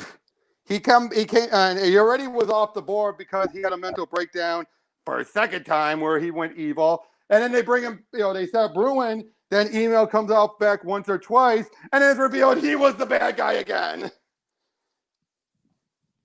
That's a bummer. That's the only downside, and I think everyone agrees. Like, oh man, his run has been so good, and then they pull this shit. But yeah, I mean, I still enjoyed that. You had Mark Verheiden's run on Superman, which was inconsistent. Then you had Gail Simone's run on Action, which wasn't that bad, especially with John Byrne on art. Oh wow! When was that? Was like 2005 and 6? Five, leading into Infinite Crisis. Okay. Yeah, that one was good, and then that tied into Sacrifice, which is what led into where Superman. That's what led into Wonder Woman snapping Maxwell Lord's neck. But, I mean, I'm a huge fan of the Greg Rucka run on Wonder Woman, where that is built up to. Oh yeah, but did you read the Superman issues that led into it? No, I haven't. I've just read the original Just Wonder the Wonder Woman. Woman issue? Yeah. Yeah. Well, all the issues that led up to it were basically Superman was mentally being put through different scenarios. The first one was he first dealt with a Superman robot, and then out of the blue, the rest of the Daily Planet were abducted. He goes underwater, not underwater, under the city to fight Brainiac, who turned out abducted them. All of the water starts pouring through, and basically they're all in these metal tubes, that was going to keep Superman out, but the pressure is going to smash him and kill the water, just kill them because there's nothing he can do to get him out. And basically then, after it looks like Lois and all of them died, he then starts beating the shit out of Brainiac. But then the next issue, we find out in a different take on that scenario, it was Darkseid that abducted Lois, brainwashed her with a chip. He beats Kal back up, and then Darkseid says, all right, fine, I'll give it to you. Here, let me take the chip out, as he kills Lois doing it. So Superman starts beating the shit out of Darkseid, and then we find out while he thought it was Darkseid, it was actually Batman he was beating the shit out of. All this was Maxwell Lord's manipulation, which eventually leads into him finding Wonder Woman, thinking that she's Doomsday. So here's a question: what made you drop Tamaki's run on Wonder Woman? That first issue, but that's my question, because I actually really like the first two. I've actually liked all the issues. I just don't like the art after Janine left. When I read that first issue, it just didn't feel right. It felt just off. I don't know what it was. It just didn't feel well for me. That's all. It was just like a gut feeling. It was more of a gut feeling. And like I said, it felt like a great jumping off point anyway. If she had continued what Orlando had left off with, I would have kept reading it. Fair enough. I was just curious because I wasn't reading a lot of Wonder Woman, and I sort of jumped on again to see what it's like, and it's kept me so far. So I was just curious. Like I said, it was just a gut feeling. I flipped through that first issue. I read scans of it, so I guess thorough read of it, and it just felt like nope. And again, like I said, because when you look at it from Robinson's run all the way up to Orlando's, it was one ongoing stuff. What about Wilson? Was she felt kind of self-contained? Wilson too. Yeah, Wilson too. Wilson continued off of what Robinson left, and then continued her own direction, and then Orlando continued where Wilson left off. Okay. Yeah, because he basically, she picked up where that Grail was, after the stuff from Robinson's run, that she was down in prison with Ares, and she used that as Ares then egged her on so that she would kill him in the afterlife, so he would then be reborn back on the surface. Did you check out Wonder Woman Dead Earth? Yes, I did. I thought that was an interesting Black Label. Once it was all said and done. It was once it was done. Once it was all said and done. Yeah, it was. I kind of wish it hadn't been. Basically, Wonder Woman does Dark Knight Returns, sort of its own League future. I wish they'd do a different future, but I mean, it is nice that Wonder Woman now has her own future, because so many futures are Batman or Superman centric. So it's nice to see a Wonder Woman future. And I do like it how they didn't ever be the Amazons who are going to inherit the earth. Like, no, they're just as bad of a problem. I do think it got really weird at some points where her taking Superman's skull and his spine and that was really uncomfortable to be. I know. I was like, why do that? I mean, I would say it's the same kind of like, oh, this is so metal impulse, but in the way it was though, it's just like, no. I think the artwork didn't help. If it was anyone else drawing it, it might have looked better, but that artwork was just so grotesque. Well, and I think it's definitely designed to appeal to people who like the grotesque choices, and I think that's fair. But I think there's a lot of interesting art styles that are perhaps a little more polarizing. So things like Daniel Warren Johnson, obviously, but also even someone like Bill Sienkiewicz, or I mean, Oh obviously, yeah. a big one would be like John Romita Jr. So like he's very polarizing. I still like Romita's artwork. I'll be honest. I'm one of those who look at him like I enjoy it for what it is. Why do people hate it? I mean, can you give me your opinion on his artwork? Sorry, I had to run upstairs for a sec. Yeah, can you give me your opinion on his artwork? On John Romita? Yeah, John Romita Jr. Because why do people hate it? I enjoy it. I mean, I think that he has two basic art styles: his rushed style and his style where he takes the time. Right. I think when he takes the time, he's really good, and when he is rushed, he's hard to take. But even when he's rushed, he's really good at storytelling. Like his layout, like he tells the story in a really cool way. And I wish more people would sort of see what he's doing there instead of focus on his very stylized the scratchiness, and all that. I still say one of his better works was World War Hulk, and his Eternals was Neil Gaiman. I wish more people would talk about that run, that arc, that mini.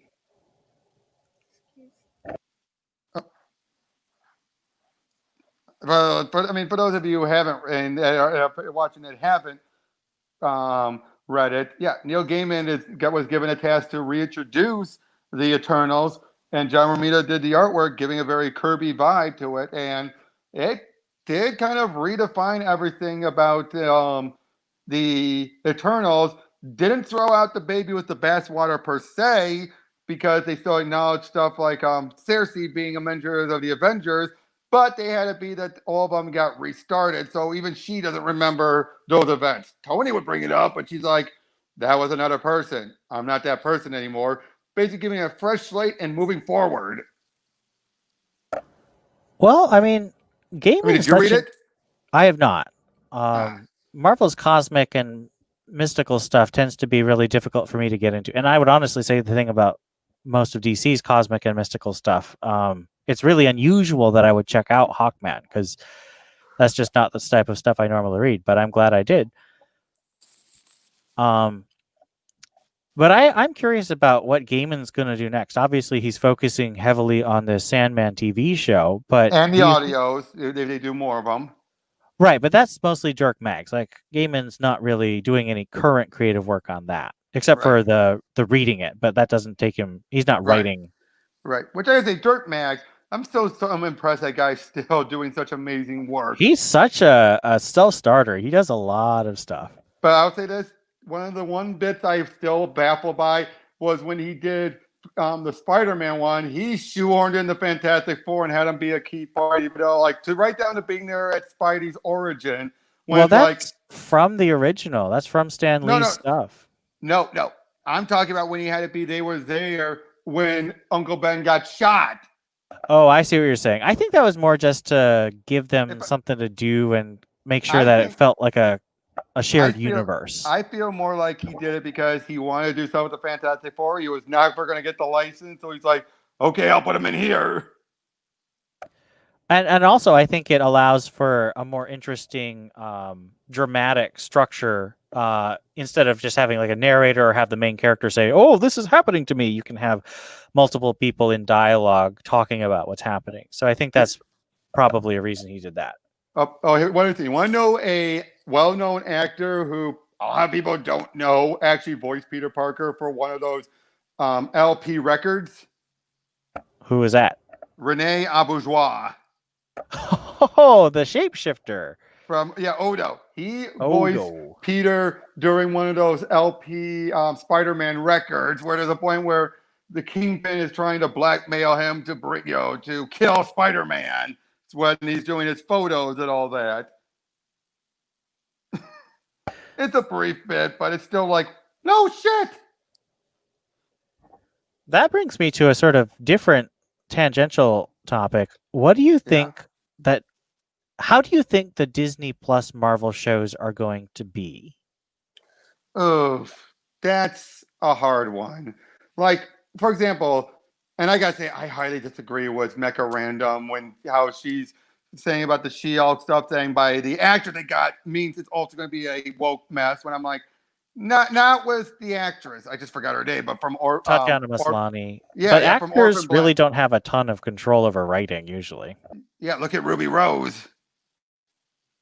She could have worked, but again, it's more of the writer that's going to have the issue. I just don't like that she's kind of lumping her in with the writer, and it's like, really, what about Orphan Black makes you think she's not good enough for it?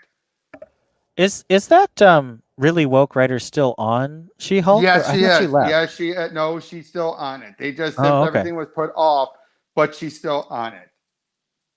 That does bother me, but I think it's going to be well acted. Oh yeah.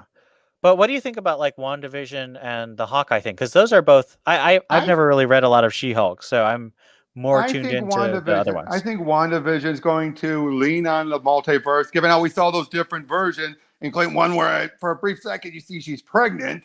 I think they're going to be toying around with that. They're using that for the multiverse. That's interesting. I would say my guess is they'll play with layers of reality rather than a multiverse. It'll be more Wanda shaping reality around herself. To try and suit Vision? Well, suit Vision and also maybe her own mental illness because of... I feel like they're going to be drawing both from Tom King's Vision and from House of M. Because those are the big stories. And, you know, House of M, she reshapes all of reality. And that's not really multiverse, that's a reshaping. Yeah. I was just saying because it's going to tie. She's going to then tie from here right into Doctor Strange, which will deal with the multiverse. Right. And what do you think about the Hawkeye stuff? Hawkeye stuff, I think that's going to definitely be a passing of the torch from one actor to another one. I'm interested that it's more going to be his daughter and less, Kate. Which. I'll be honest, I always preferred Kate when it was written by Alan Heinberg. I don't think anyone else has gotten her well since. Well, I mean, she's a very different character. I saw her off and on during the, what was it, Young Avengers? Was she on? Yeah. Young Avengers. I didn't read that all the way through, but I read a couple issues of that and I thought that she was fun, but she is a different character when Fraction gets a hold of her and then Kelly Thompson and other people start writing her too. I will say Jeff Lemire's Kate was disgusting. I did not enjoy that series at all. So I heard, which is a shame because Lemire is usually a great writer. Yeah, but he leaned really hard into Clint is useless and Kate is the only one who does anything good. Like that was just yeah. I will say this though, there's one downside, and I don't know if other writers have brought it up about Kate when Heinberg created her was. It turns out she was raped in high school or at prep college or prep school. And it's like, really? Was that really necessary? Of course not, but wasn't that around like between 2004 and 2008? Yep, and that was also around the time where the second half of Spider-Man Black Cat came out. Oh, geez. I love the first half. I love those first 3 issues. I'll tell you this. That and the Spider-Man anime series with Jennifer Hale's perfect voicing for her are the 2 reasons why I adore Felicia. I have just gotten into Felicia. I hadn't been a big fan of her just because I'm much more Spider-Man Mary Jane guy. Oh, but I agree. The video game, the DLC with Black Cat, it caused me to go back. I haven't played the current one. I have not played the current game. I don't have a PlayStation. Yeah, I don't either. My friend did, so I played a couple hours of it, but I've also watched a ton of playthroughs. I also bought all the tie-in comics, like the City at War, and I just finished buying Black Cat Strikes, which I'm really grateful they finally printed. Was that a sequel or a prequel to the game? So Black Cat Strikes is a sequel to the game, and it tells the story of the DLC, but it also expands it in a new direction. Doesn't she claim she had a kid with him or something, I think? Yes. Yes, it does. Is that true, or was she lying? Well, do you want spoilers or no? Yes, I do want spoilers, so I'm not going to... So as far as we can tell, she doesn't really have a kid. All right. As far as we can tell, but they still keep it vague. Right. But I will say, if you watch any playthroughs of the Spider-Man game, the PS4 Spider-Man, amazing writing. It's fantastic writing. I keep hearing people complain about Mary Jane was handled. No. Mary Jane was really well done. If you like Ultimate Mary Jane, because Ultimate Mary Jane was she wanted to be a journalist and she was very That investigative. makes So sense. That makes sense. But if you prefer traditional Mary Jane, you're not going to like it. right. So I like both versions. Right? I agree. I have room in my heart for model Mary Jane, and I have room in my heart for reporter Mary Jane. But man, that PS4 Spider-Man and so much good stuff about Spider-Man's come out of that, and I really am looking forward to seeing what the Miles Morales game is like. I just hope they don't kill off Peter because that would make me very sad. I think it's going to be a multiverse story. Well, I mean, Miles is actually a character. He's basically Peter's Jimmy Olsen in the game.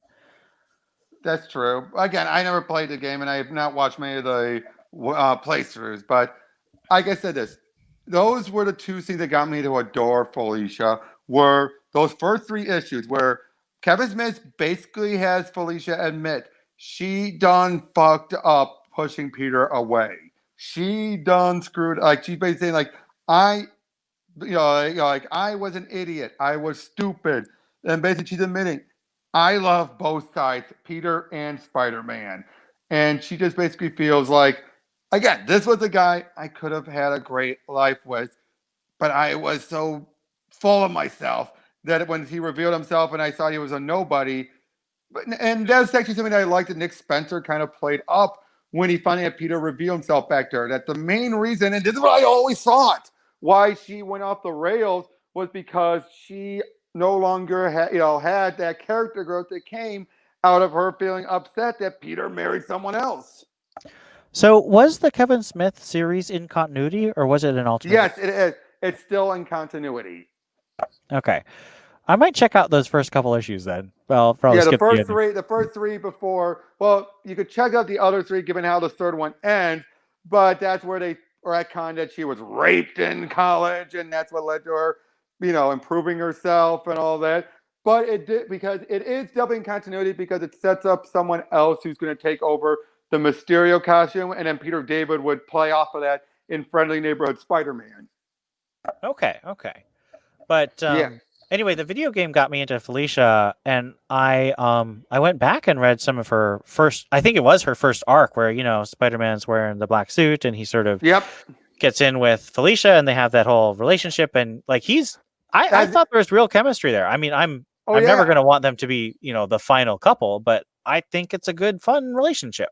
I would say if you went with a Felicia that, again, was a bit more how she was after her character growth or a bit of how she was in the 90s anime series, I think that's the one I would like to see Peter with, but you have to get there.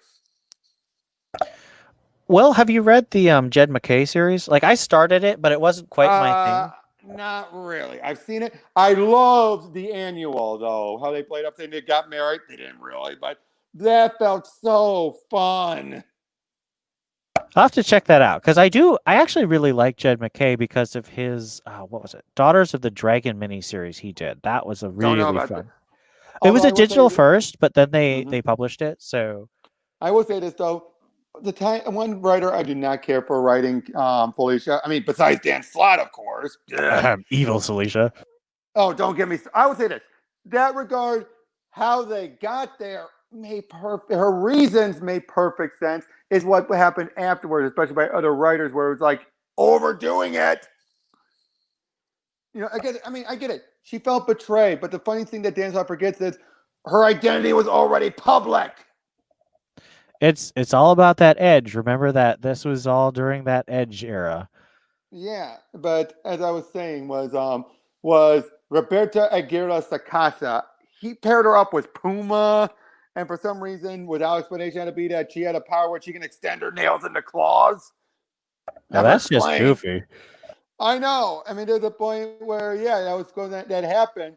And apparently that was a thing because he also brought it up in the Marvel Divas miniseries. Which again made like, wait, what the hell?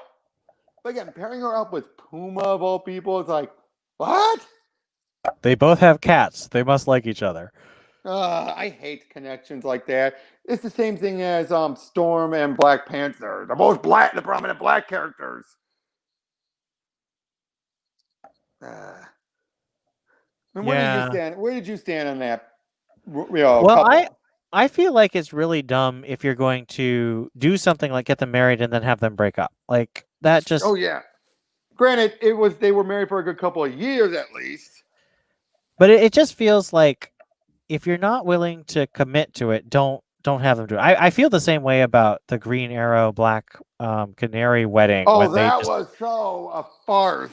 and then they had him break up and cry for justice. I'm just sitting there being like, Well, this. they more revealed that they technically didn't get married since he was already replaced by Everyman. But that's worse because oh my goodness, I know. if you're not Well, gonna commit to it, then don't do it. I know, and I agree completely. Oh, good Lord, don't get me started on Cry for Justice. That was Yeah, a that. horrible way to start. Now, James Robinson's Justice League run, for all of its flaws, including ever shifting that whole decade of Justice League after Meltzer left, I felt bad for McDuffie and Robertson because they were constantly pulling and changing the cast on them constantly. You know what I mean? I mean, this was the period where editorial was micromanaging everyone really hard. Yeah. Oh, I didn't finish my explanation about with Dr. Light. I completely Oh forgot yeah, about that. But then after that stuff happened in Green Arrow, and a friend of mine I talked to did a blog about Chemio, and basically was one of those who really went off about how she was fridge. Now, granted, she did pop up strangely during Secret Six and during Infinite Crisis, was no explanation. But eventually, I stood up at a panel and asked Dan DiDio, saying, Kimio Hoshi, are we going to see more of her? Justice League, just you wait. Then not long afterwards, I emailed, because he had an open email to Dwayne McDuffie, and he said, no, I have no plans. Soon, eventually afterwards, she did pop up and in there, and he fixed her. McDuffie fixed her. He revealed her powers came and went after the events of with Green Arrow, in Green Arrow, and she felt like it was a cruel joke. And eventually, playing off of what after Arthur Light was turned into a candle by the Spectre, she was able to regain her powers back and everything. And then I later met Dwayne McDuffie. This was a year before he died, and brought it up. And he basically said, well, when he sent that email, he hadn't got a word yet, but apparently Dan actually told him afterwards from the panel to put her in. So if I didn't ask that question, she wouldn't have appeared in Justice League, and then James Robinson wouldn't have then used her and improved her a bit more and brought her more prominently with the Superman books by that time. you should go edit dc.fandom.com and add that at a con in 2005, Dan Didier took a question. Nah. I would like to, but I don't want to be full of myself. But again, when you look at that, I mean, like, I get all the evidence points to the fact that I asked, and apparently, from what I heard, Dan DiDio will do that sometime. Would have done that sometime. Someone would ask something at a panel, he'd say it, and then he would make sure he'd get it done. He wasn't the one to say it, and then nothing happened. Well, we'll see how it works now that Didio's gone, and we have a very different editorial in Marie Javins as sort Which of the I head. think I have faith in her. I do too. I think she's mostly she. I think that she'll change the policies that I was talking about last night, where editors let writers do things they shouldn't, and then tell writers to do things they shouldn't. So hopefully she'll Again, change. Andy Curry is clearly that kind of guy. I've always said this before. He's a lazy editor, but if you share his politics, he will give you even more leeway than you normally would get. What is? I thought Corey was more things like Vertigo. Like, did he do any mainstream titles? He did do some. He did some. I think he helped out wait, let me think. He did do some stuff, other stuff with Mark Russell. I know that. But that was usually very, side stuff like Prez and. True. But and then I think he also helped out with Actually, you know what? You might have a point there, but I'm just saying, no, when he did do it though, like there are times, like when you look at Harleen, for example, he was the main editor of that one. Nothing political in there. but it was so well done, and so he gets props for that. He did the Wonder Woman Dead Earth. He was the editor on that. But then when you look at when you have someone that's very political, like Mark Russell, gave him free reign, absolute free reign to do like that infamous Harley Quinn issue that was clearly all done at the yell like sniping at Comicsgate. Do you remember that one? Which the cat, the one where it was about selling yes, cats. yeah. I remember that. It was.